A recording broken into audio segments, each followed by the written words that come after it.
Hi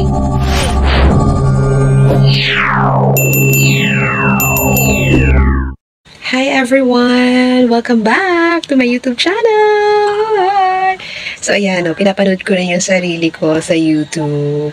So pakita ko sa inyo ha, ay mga pinapanood ko. So kahit nasa bahay ako, pinapanood ko pa rin yung sarili ko. Ganun yun kasi, nakakadagdag din kasi sa ads ko. So don't skip ads guys kasi malaki na yung tulong ang naibibigay ng ads sa YouTube, lalo na sa mga vlogs, sa mga nagba-vlog dyan. So ayan, so today is ano ba ngayon, Tuesday, tapos bukas gusto ko lang naman kayong i-update kasi tomorrow hindi ako makaka-intro. So this is a video na gusto ko lang ipasilip sa inyo. Kung naalala nyo, nag-vlog ako ng yung sa playbook training sa Makati yun. So, babalik ulit ako doon for the part 2 kasi may part 2 po yun. So, kung nakita nyo or kung napanood nyo yung vlog na yun, eto yun. Sige, pakita ko na rin. Kasi nag-video ako ng mga glimpse lang doon. So, may part 2 kasi yan na we're in. It's all about customer service din sa as an employee, kung paano ka makitungo or makisama sa mga pasyente, sa mga co-workers mo, ganyan. So, excited ako kasi may mga activities na gagawin kami doon bukas. So, good luck! Good luck talaga sa akin. And, of course, may kasama ako. Shoutout kay Ma'am Jen. Nakasama ko siya sa estansya. And, yeah. Again, sorry ulit sa mukha ko, no? May pimples ako ngayon and I'm stressed. Kararating ko lang galing work. And, favorite thingy ko talaga na nagsasando lang ako dito sa bahay. Why not? So, yeah. Gusto ko lang talaga intro ngayon kasi mas marami akong sinasabi kapag nasa bahay ako. Pag naman nasa labas ako, medyo nahihiya-hiya pa kasi ako. Shy type yarn. So yun, ipapakita ko na lang sa inyo yung mga kaganapan doon kung kaya ko siyang i-video ha. Pero syempre hindi lahat kasi kailangan ko rin syempre mag-focus doon. And masaya lang ako kasi magto 2 years na po ako dito sa facility na to, sa clinic na kung saan ako nag-work. So nakakatuwa lang na may mga gantong activities ang Healthway. So puntahan nyo na, bisitahin nyo na po ang Healthway Estancia. Yes po, doon po ako nag-work. And yeah, I guess, sobrang haba na ng intro na to. It's already 3 minutes, no? Pero medyo paikliin ko pa. So, yeah, see you on my tomorrow. See you tomorrow pa pala. So, the next day, ganyan. So, yeah. Bye! Update ko na lang kayo sa mga kaganapan tomorrow. And, nga pala, naiwan ko pala yung charger ko kanina. Naiwan ko dun sa clinic, dun sa nurse station. Nakakaloka. Actually, hanggang 4 PM lang kasi ako. Pero, ang nangyari naman, kasi, nag-extend ako kasi may procedure yung doktor. So, nag-OT ako ng 1 hour. So, akala ko okay na, prepared na yung mga gamit ko and everything. Naiwan ko pala yung charger ko. Sabi ko pa naman, wala na ba ako naiwan? Ganyan. Sabi ko sa kanila doon. Tapos nagulat na lang ako, may naiwan pala ako. Yung charger ko, naiwan ko na naman. Yun talaga yung madalas ko lagi naiiwan sa nurse station, yung charger ko. So yeah, kakain na muna ako ng dinner kasi gutom na ako, guys. So don't forget to like, comment, and subscribe. See you tomorrow. Bye!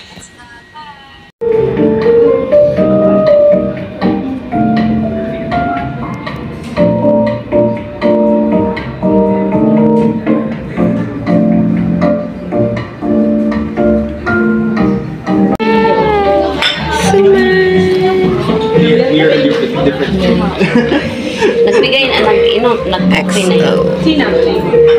Sino ngayon dito, napakagaling. Nakailang batches na tayo, dami na. Napakagaling natin. Kung wala tayong pasyente, wala tayong kliyente, wala tayong ginagawa. Imagine for 1 week, wala tayong kasama. Pubukas ang dito, ang hospital, lahat. Barya-barya.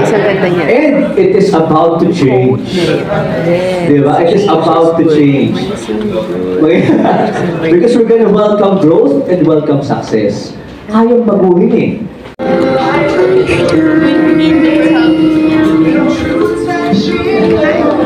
Yeah, it's my queenie.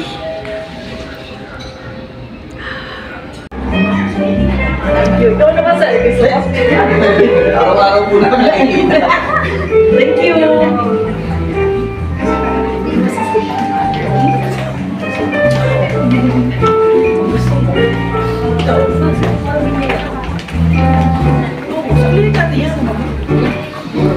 Ito,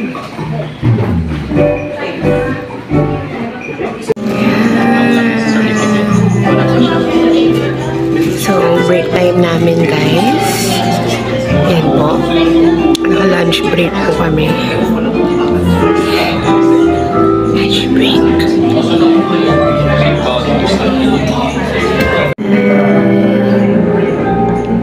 Meron silang juice section. Ayan. Coffee. Kung gusto mo mag-coffee. Ayan. Ganda.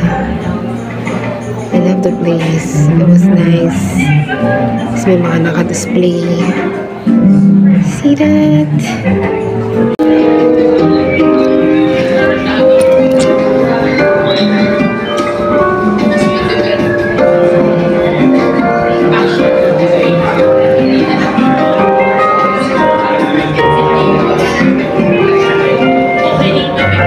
Pursuit of a stable life. And ang attitude towards technology, they are disengaged. Some are engaged, but mostly disengaged in technology.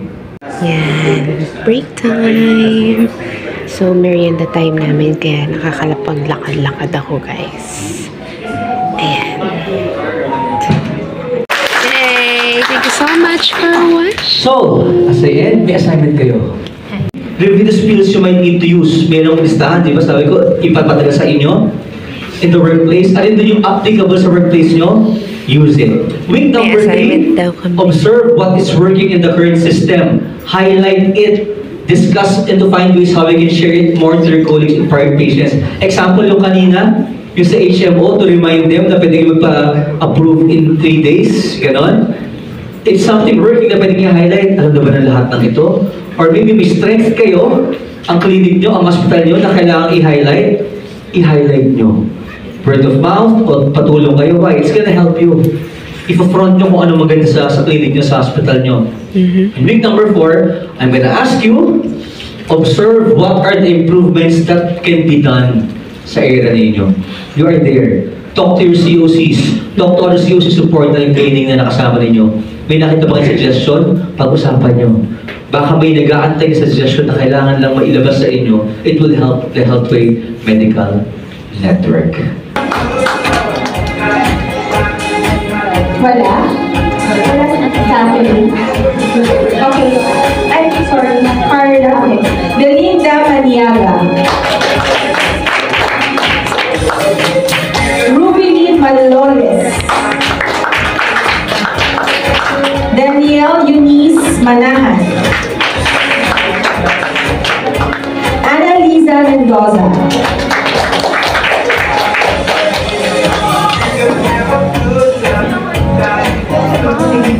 Josh Marianela Da.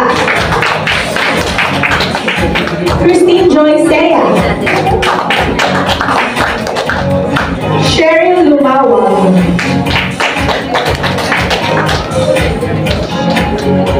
Noemi Hernandez. Arlene Perez. Hannah Maika Bungaling. Congratulations, Joy Catherine Lazado. Miss Joy.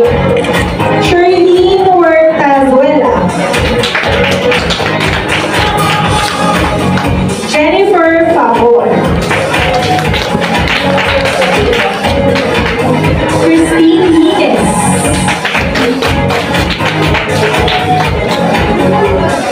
Alfonso. Christine. So, naghahanap na lang kami ng rider. Tapos na ang aming COC training. Bye!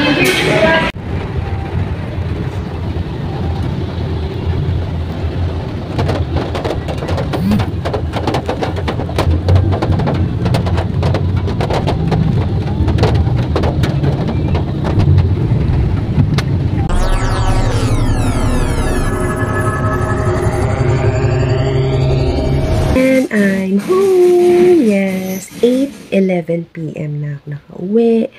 And nahihirapan kami mag-book ni Ma'am Jen. Alam mo yun, 2 hours kami naghihintay dun sa lobby. Grabe, hirap na hirap talaga kami mag-book ng Grab kanina.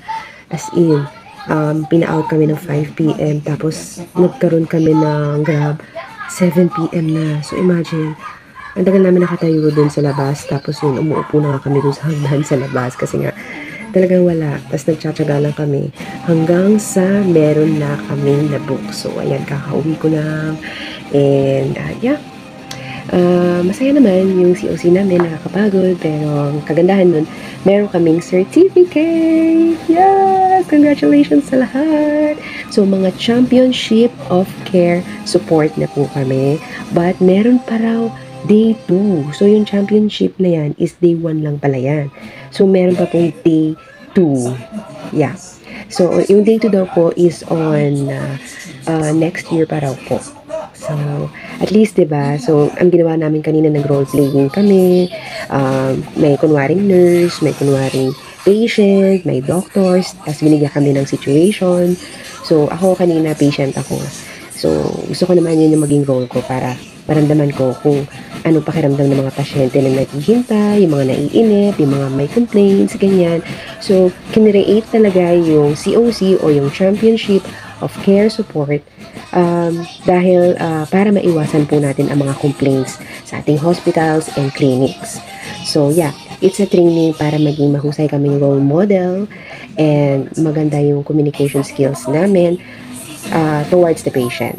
Ganun yun. So, para mas may mga tamang terms, spiel na kailangan namin gawin kahit nasa phone or kausap mo yung pasyente, harap-harapan, alam mo na kung paano yung atake. Ganon. So, yeah, tomorrow may duty ulit ako. So, actually, kanina, pahinga naman, pero at least may natutunan. Tomorrow naman, closing. So, yeah. Good night. Thank you so much for watching. Don't forget to like, comment, and subscribe on my YouTube channel. And I will see you po on my next vlog. Bye!